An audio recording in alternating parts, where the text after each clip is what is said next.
No takže byť a či nebyť. No povedz, ale ešte predtým, než odpovieš, sám seba sa spýtaj.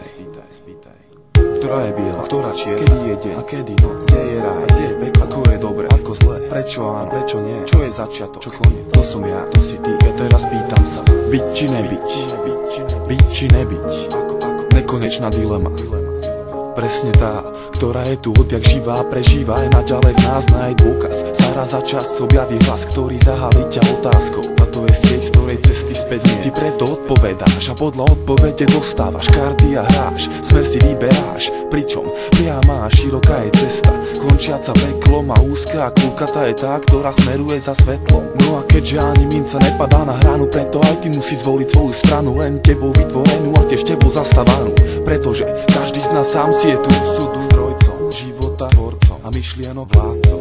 Druhý môže ti byť radcom alebo zradcom, pretože tu každý má to svoje, no a väčšinu absolútne nezaujíma tvoje. To sú presne tie zdroje, kvôli ktorým život predstavuje neustále boje. A to nejsú iba moje paranoje, ale obrovské bludisko, východisko blízko. Ja neopustím boisko, pokým ty sám pravdu nespoznáš, neuznáš, že to, čo rozdáš, daruješ, patrí ti viac ako všetko, čo zoberieš. Ale aj tak vždy len podľa seba vyberieš, sám dileme odpovieš. No a preto je svet presne taký, aký si ho vytvoríš. No a tak mal by si to už konečne začať chápať, oči si otvárať a od zaboru klad rozoznávať a ľudí od ľudí rozpoznávať. Keď tak učiníš, zistíš, že klopeš na dvere a pritom len ty sám máš kľúč. No tak sa vo viere daj po smere k vyššej sfére, s odvahou, s ktorou svetelný lúč vybere sa hrdo krutou temnotou v každej jednej diere, v každej jednej diere, v každej jednej diere.